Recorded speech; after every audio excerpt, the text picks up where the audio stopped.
সারা বছর কোনো খবর নাই, যেই আমার ভাগ্নির বিয়ের প্রোগ্রামগুলো শুরু হলো সেই সাথে আমার অসুস্থতাটাও কেবলমাত্র শুরু হলো। শুরু থেকেই বিয়ের প্রোগ্রামগুলো নিয়ে আমি অনেক বেশি এক্সাইটেড ছিলাম, কারণ আমি পরিবারের সবচেয়ে ছোট আর আমার ভাই বোনদের অনেক আগেই বিয়ে হয়ে গিয়েছে। তখন আমি অনেক ছোট, তখন তো কিছুই বুঝতাম না, মজা করে কিভাবে সেটাও বুঝতাম না। তো এই প্রথমবারই ফ্যামিলিতে এমন কোনো প্রোগ্রাম হচ্ছে, মানে একেবারেই আমাদের ফ্যামিলির মধ্যে প্রোগ্রামটা, তাই এই বিয়েটা নিয়ে আমি অনেক বেশি এক্সাইটেড ছিলাম। যেদিন প্রোগ্রামটা শুরু হলো ঠিক এই দিনটা থেকে আমি অসুস্থ। এটা আমার জন্য খুবই কষ্টের একটা বিষয়। একটু চা খেয়ে নিলাম সকাল সকাল, ভাবলাম চাটা খেলে শরীরটা একটু ভালো লাগবে, বাট কোনো কাজই হলো না। আসলে গতকাল থেকেই শরীরটা প্রচণ্ড পরিমাণ খারাপ, হাত পাগুলো ফুলে গিয়েছে, প্রচণ্ড পরিমাণ ব্যথা। চিকুনগুনিয়া হলে যে পরিমাণ ব্যথা থাকে, তো ওই রকমই ব্যথা। তো আমরা ভেবেছিলাম যে চিকুনগুনিয়াই হয়েছে, কিন্তু গতকাল রাতেই ইমার্জেন্সি আমাদের একজন ফ্যামিলি ডক্টরকে দেখানো হয়েছে, কিন্তু সে বলল যে এটা চিকুনগুনিয়া না, কোনো ভাইরাস মেবি অ্যাটাক করেছে, তার জন্যই এরকম কিছু একটা। কিন্তু এই অবস্থা থেকে কোনোভাবেই একদম সাথে সাথে পরিত্রাণের কোনো উপায় নেই, ওয়েট করতে হবে। তো কিছু হাই পাওয়ারফুল পেন কিলার দিয়ে দিল, এটাই চলবে, আর কিছুই করার নেই। যাই হোক, এই হাত পা ব্যথা নিয়েই কোনো রকমে একটু রান্নাটা বসালাম দুপুরবেলা খাওয়া দাওয়া করার জন্য। দুপুরবেলা তো বলেছে ওই বাসায় গিয়েই খাওয়া দাওয়া করার জন্য। একেবারে আমাদের ট্রেডিশনাল একটা খাবার রান্না হবে, যেটাকে আমরা বলি খুদের ভাত, সাথে অনেক রকমের ভর্তা। হাত পা তো ব্যথা ছিলই, সে সাথে আজকে সকাল থেকে নতুন করে যোগ হয়েছে চোখের এই ফোলাটা। কি যে পরিমাণ ব্যথা চোখে, মানে কি বলবো, জানি না কি হয়েছে। আসলে আল্লাহ হচ্ছে সবচেয়ে বড় প্ল্যানার, আমরা যতই প্ল্যান করি না কেন সেটা কিন্তু আসলে আল্লাহ যতক্ষণ পর্যন্ত অনুমতি না দেবে ওটা এক্সিকিউট হবে না। যাই হোক, যেহেতু পার্লারে যাই না, তো বাসায় পার্লারের কাজটা একটু সেরে নিলাম। মোটামুটি রান্নাবান্না শেষ করার পরে একটু স্ক্রাব করে নিলাম ফেসটাকে, আর আইব্রোটাকে প্লাক করে নিলাম। That's it. যাই হোক, যেটা বলছিলাম, প্রায় 50-60 জন মানুষের জন্য ভর্তা বানানো এটা ভেরি ডিফিকাল্ট। তো ওই বাসার বউরা মিলেই হচ্ছে এই ভর্তা টর্তা বানিয়েছে। এটা অনেক বেশি অ্যাপ্রিসিয়েটিং, কারণ ভর্তা বানানো অনেক কষ্টের একটা ব্যাপার।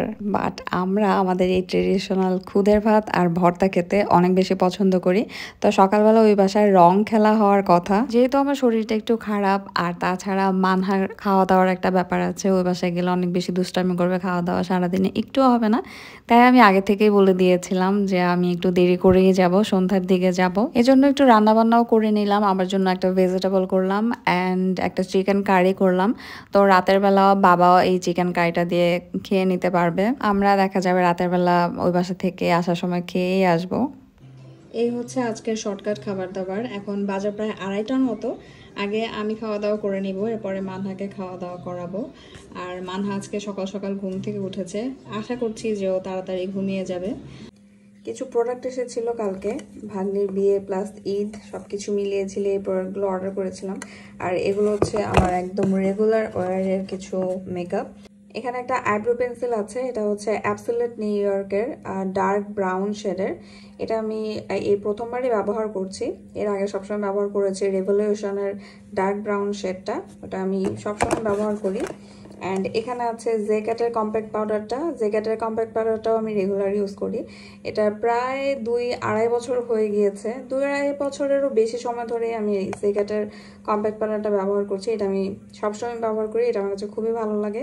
এটা একদম ফুল কভারেজ একটা কম্প্যাক্ট পাউডার, এটা খুবই ভালো লাগে। 103 নাম্বার শেড আমারটা। আর এটা হচ্ছে এলে কালারের কনসিলার, এটার শেড হচ্ছে ক্রিমি বেজ, এটাও আমি রেগুলার ব্যবহার করি। বয়স হচ্ছে, দেখা গেছে মুখে অনেক স্পট স্পট পড়ছে, তো হালকা পাতলার স্পট ঢাকার জন্য দেখা গেছে রেগুলার ইউজের জন্য এই শেডটা খুবই ভালো। চলেন এখন রেডি হই, ভাগ্নের মেহেদি বলে কথা, তাড়াতাড়ি করে রেডি হয়ে তাড়াতাড়ি যেতে হবে। সবাই ওখানে অপেক্ষা করছে, অলরেডি তো সবাই দুপুরের মধ্যে চলে গিয়েছে। তো আমি মানহাকে নিয়ে যেহেতু সবকিছু ম্যানেজ করে যেতে হবে, এর জন্য আমি একটু দেরি করে যাচ্ছি আর কি। এখন রেডি হয়ে চলেন। My makeup is almost done and মানহাকেও ঘুম পাড়িয়ে তারপরে আমি মোটামুটি রেডি হয়েছি। ঘুমাতেই চাচ্ছিল না, জোর করে কাইন্ড অফ ঘুম পাড়িয়েছি। অ্যান্ড আমি খুব সুন্দর একটা শাড়ি পরেছি। এই শাড়িটা আমি কিনেছিলাম হুর নুসরাত আপুর কাছ থেকে। এই শাড়িটা আমার অনেক ফেভারিট একটা শাড়ি, প্রায় 2.5-3 বছর হয়ে গিয়েছে আমি শাড়িটা কিনেছি। 2.5-3 বছর না, অলমোস্ট আই থিঙ্ক 5 বছরের বেশি হয়ে গিয়েছে এই শাড়িটা আমি কিনেছি, কিন্তু পরেছিলাম আই থিঙ্ক 2 বার বা 3 বার। এই শাড়িটা আমার অনেক বেশি পছন্দের। তো যেহেতু মেহেদির প্রোগ্রাম, তাই ভাবলাম যে এই কালারের শাড়িটা, তো এই কালারের শাড়ি পরবো, তো ভাবলাম এই শাড়িটাই কেন না পরি। এই শাড়িটা অনেক সুন্দর, ভিডিওতে হয়তো বা পুরোটা দেখানো সম্ভব হচ্ছে না। অ্যান্ড গোল্ডের পরে আমার পার্ল খুব বেশি পছন্দ, তো আজকে আমি ভাবছি পার্লের সেট পরবো, মানে মোটামুটি পার্লের সবকিছু পরার চেষ্টা করব। তো আমার কাছে পার্লের এই সেটটা আছে। আই থিঙ্ক এই শাড়িটার সাথে পার্লের এই জুয়েলারিগুলো খুব ভালো লাগবে। সাথে এই টপগুলো পরবো ভাবছি। আমি প্রথমে পার্লের অন্য একটা গলার সেট বের করেছিলাম, যেটা আমি আড়ং থেকে নিয়েছিলাম। তো পরে মনে হলো যে ওইটা আমি লাস্ট একবার পরেছিলাম, কিন্তু এই সেটটা আমার তেমন একটা পরা হয়নি, তাই আজকে এটা পরে ফেললাম। পার্ল আসলে এরকম একটা জিনিস যে যে কেউ পরলে না একটা এলিগেন্ট একটা লুকিং আসে। I think I am done. আর লিপস্টিক ছাড়াই আসলে খুব ভালো লাগছে পার্লের জুয়েলারিতে, প্লাস এই কালারের এই শাড়িটাতে। I loving this. আপনারা কমেন্ট করে জানাবেন কেমন লাগছে আপনাদের কাছে। অ্যান্ড পার্লের এই চুড়িগুলো আছে আমার কাছে, আমি একসাথে মিক্স অ্যান্ড ম্যাচ করে পরছি এগুলো। পার্লের কোনো আংটি নাই আমার, তো হাতে যেগুলো আছে এগুলাই পরে থাকবো। আমি অলমোস্ট ডান। এবার লিপস্টিক অ্যাপ্লাই করে নিব। গাঢ় লিপস্টিক অ্যাপ্লাই করবো নাকি হালকা বুঝতেই পারছি না। আই থিঙ্ক একটা হালকা লিপস্টিকই, আই থিঙ্ক একটা নুড লিপস্টিকই এই লুকটার সাথে ভালো লাগবে। Let's try. I think I am ডান। চুলটা ছাড়া রাখার থেকে আমার কাছে মনে হচ্ছে চুলটা বেঁধে রেখেই ভালো লাগছে, তাই আমি চুলটাকে একটু পরিপাটি করে বেঁধে নিয়েছি। And here is my final look, and here is my beautiful sari. চোখে আমি আজকে তেমন কোনো মেকআপই করি নাই, কারণ আগামীকাল গায়ে হলুদ, পরের দিন হচ্ছে মেইন প্রোগ্রাম। তো আমি চাই পরবর্তী দিনগুলোতে যাতে মানে আমি মেকআপটা করতে পারি, চোখের মেকআপটা। এর জন্য আজকে আমি চোখে তেমন কোনো মেকআপ করি নাই, রেস্ট দিলাম। তো দেখা যাক, ইনশাল্লাহ কালকে আমি চোখের মেকআপটা করতে পারবো। দোয়া করবেন সবাই আমার জন্য। যাই এবার মানহাকে রেডি করে নেই, অ্যান্ড ওকে রেডি করে নিয়ে আমরা বেরোবো। হাসিদা, এই যে মানহাকে রেডি করে দিয়েছি, ঘুম থেকে উঠে গিয়েছে, ওকে সুন্দর একটা ইয়েলো কালার ড্রেস পরিয়ে দিয়েছি।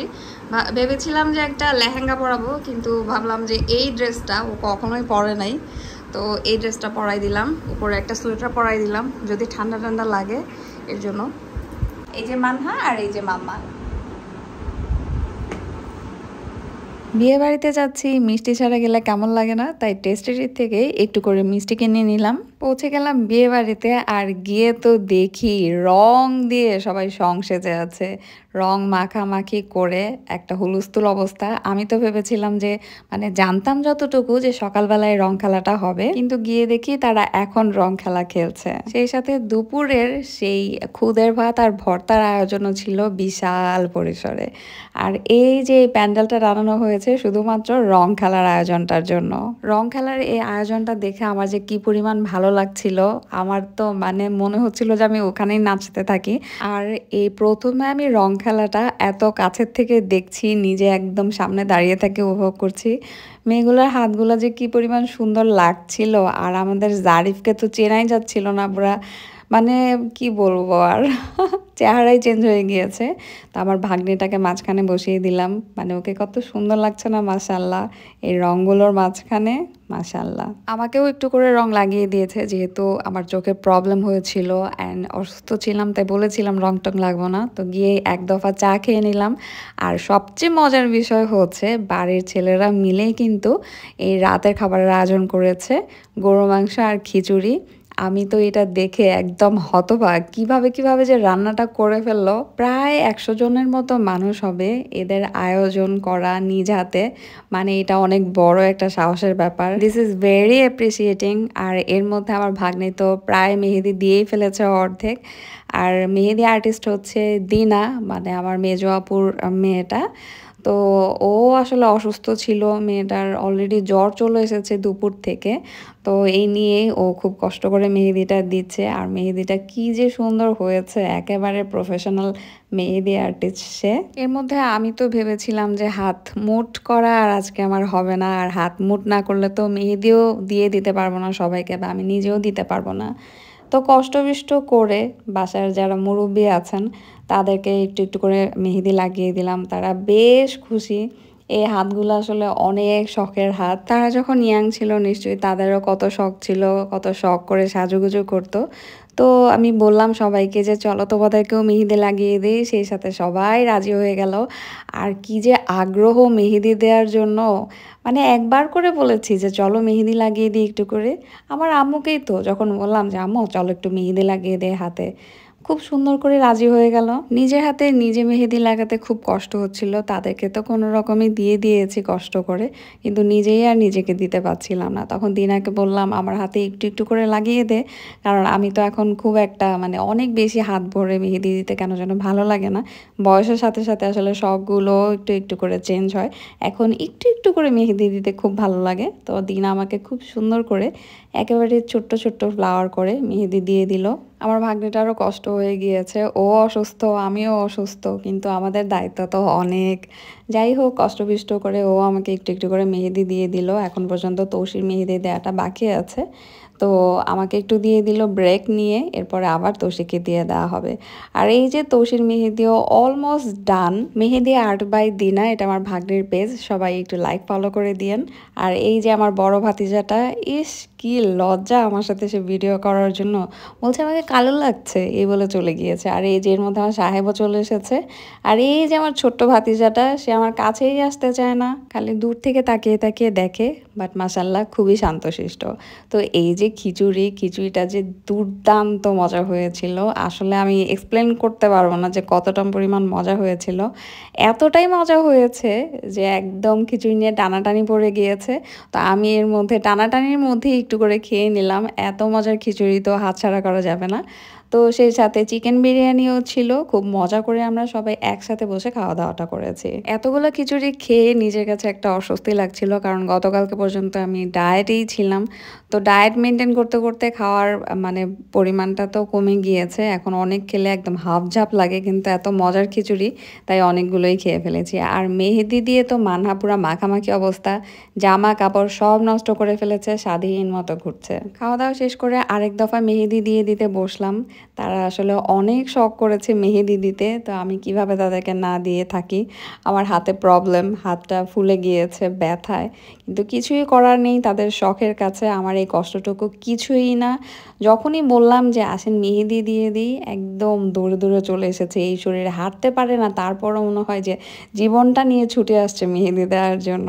এগুলো হচ্ছে সব ব্রাইডের, মানে আমার ভাগ্নির দাদি, নানি, শাশুড়ি, এরা যেই আবার তাদের জামাইয়ের নামে কিছু একটা লিখে দিয়েছি, তারা তো আরো খুশি। এবার বাসা যাওয়ার পালা, বেরিয়েই দেখি কি কিউট করে দুইটা বিড়াল বসে আছে, খুব ভালো লাগছিল বিড়াল দুটাকে দেখতে। তো বাড়িটা তো এখনো আন্ডার কনস্ট্রাকশন, এর মধ্যেই যখন এই বাতিটাতে লাগানো হয়েছে কি যে পরিমাণ ভালো লাগছিল। আর এই নিয়ে শেষ হলো এই সুন্দর দিনটা, একদম প্রফুল্ল একটা দিন গেল সবার, আশা করছি। আর এটাই ছিল আমার ভাগ্নির ছোটোখাটো একটা মেহেদির ব্লগ, আশা করছি আপনাদের কাছে ভালো লেগেছে। তো ভালো লেগে থাকলে please do like, comment and subscribe. দেখা হবে নেক্সট ভিডিওতে, সে পর্যন্ত সবাই অনেক বেশি ভালো থাকবেন আর আমাদের জন্য দোয়া করবেন। ভিডিও দেখে অবশ্যই কিন্তু মাশাল্লাহ বলতে ভুলবেন না। আল্লাহ হাফেজ। আর শেষ মুহূর্তে চলছে মানহার মানে টিম ব্রাইডের মেহেদি দেওয়া।